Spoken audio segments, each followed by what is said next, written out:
আজকে সুপ্রিম কোর্টে যে সওয়াল মমতা বন্দ্যোপাধ্যায় করেছেন, নির্বাচন কমিশনের আইনজীবীরা রীতিমতো চুপ। মমতা বন্দ্যোপাধ্যায় একতরফা বলে গিয়েছেন, তাদের মুখে কোনো উত্তর ছিল না। মমতা বন্দ্যোপাধ্যায় যখন প্রশ্ন করেছেন চ্যাটার্জিস, চট্টোপাধ্যায়, ব্যানার্জিস, বন্দ্যোপাধ্যায়, গাঙ্গুলিস, গঙ্গোপাধ্যায় উত্তর দিতে পারেননি। মমতা বন্দ্যোপাধ্যায় যখন একটা চন্দ্রবিন্দুর বানানের ভুলের জন্য ডেকে পাঠানোর প্রশ্ন করছেন, তখন নির্বাচনের কমিশনের আইনজীবী কত বড় মিথ্যেবাদী, তারা দাঁড়িয়ে দাঁড়িয়ে সুপ্রিম কোর্টে বলছেন we don't know their grievance, আমরা তো তাদের গ্রিভেন্স জানিই না। তো বাবু, তোমাদের এই গ্রিভেন্স জানানোর জন্যই মমতা বন্দ্যোপাধ্যায় ছটা চিঠি লিখেছেন জ্ঞানেশ কুমারকে। তোমাদের মাস্টার জ্ঞানেশ কুমার, তার মাস্টার নরেন্দ্র মোদীর নির্দেশে কেন কোনো উত্তর দেয়নি সেই ছটা চিঠির? ওই ছটা চিঠিতেই তো গ্রিভেন্স উল্লেখ করা ছিল।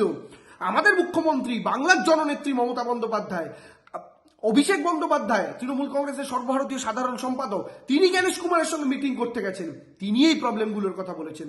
মমতা বন্দ্যোপাধ্যায় গতকাল জ্ঞানেশ কুমারের সঙ্গে মিটিং করতে গেছেন, এই প্রবলেমগুলোর কথা বলতে গেছেন। তখন কেন শোনোনি প্রবলেমগুলো? তখন তো তারা এই গ্রিভেন্সগুলো জানাতেই গেছিল। আজকে তাহলে সুপ্রিম কোর্টে দাঁড়িয়ে বলতে হতো যে আমরা কোনো গ্রিভেন্সের কথা জানি না। চূড়ান্ত মিথ্যেবাদী নির্বাচন কমিশন, চূড়ান্ত মিথ্যেবাদী নির্বাচন কমিশনের আইনজীবী। আজকে সেটা সুপ্রিম কোর্টে দাঁড়িয়ে স্পষ্ট হয়ে গেল, তারা কোনো উত্তর দিতে পারলো না। অনেকে যারা বলেন মমতা বন্দ্যোপাধ্যায় এই কথাগুলো বলছেন, মমতা বন্দ্যোপাধ্যায় কেন এগুলো আদালতে গিয়ে বলছেন না? রাজ্য সরকার কেন আদালতে যাচ্ছে না? শুধু রাজ্য সরকার আদালতে যায়নি, শুধু তৃণমূল কংগ্রেস আদালতে যাননি, একজন মানুষ হিসাবে, রাজ্যের অভিভাবক হিসাবে স্বয়ং মমতা বন্দ্যোপাধ্যায় আদালতে গেলেন এবং নির্বাচন কমিশনের আইনজীবীদের চুপ করিয়ে রেখে দিলেন।